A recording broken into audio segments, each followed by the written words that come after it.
Magandang gabi po. Nahuli ka mangrambol ng ilang lalaki sa Mandaluyong. Patay ang isang lalaking sumaklolo lang daw sa napaaway niyang kaibigan. Nakatutok si Mark Zambrano, exclusive. Sa kuwang ito ng CCTV pasado alas 8 ng gabi noong November 6, tahimik sa bahaging ito ng Sinag Street, Barangay Highway Hills, Mandaluyong City. Pero maya-maya, ilang lalaki ang nagsuntukan. Kabilang sa mga lalaki ang 24 anyos sa si Brailmon Ison alias Monmon.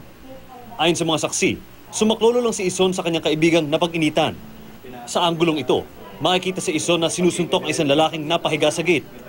Tila hindi inilintana ni Ison ang dugong dumadaloy mula sa saksak sa tagiliran. Ayon sa live-in partner ni Ison, nakikipag-inuman ang kasintahan niya nang mapansin itong may tumulak sa kaibigan nito. Dito na naisipan ni Ison na rumesbak.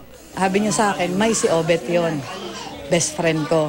Sabi ko, wag na. Ang ginawa niya, pagsugod niya, hindi ko na alam, basta ang pagkakita ko na lang doon is nagkakasuntukan na. Ngayon, nung may lumapit, so naawat na, pagtayo niya, doon ko na nakita na bumubulwak na yung likuran tagiliran niya, kanan.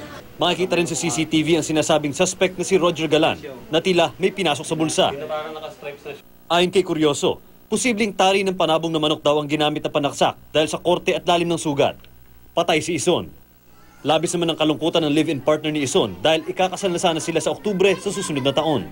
Sinira niya yung buhay ko. Sinira niya yung buhay namin. Itong bahay na to, maayos, malinis, masaya. Ang daing naming kapitbahay na nagpupunta rito. Ngayon wala. Kung titignan nyo naman, parang junk shop na. Wala nang saysay ang buhay ko. Sinubukan namin kunin ng Mandaluyong pulis kaugnay sa insidente pero wala raw pwedeng magsalita. Hindi naman malinaw sa blotter kung ano ang pinagmula ng gulo. Patuloy ang investigasyon ng pulisya para matunton ang suspect. Mark Zambrano, nakatutok, 24 oras.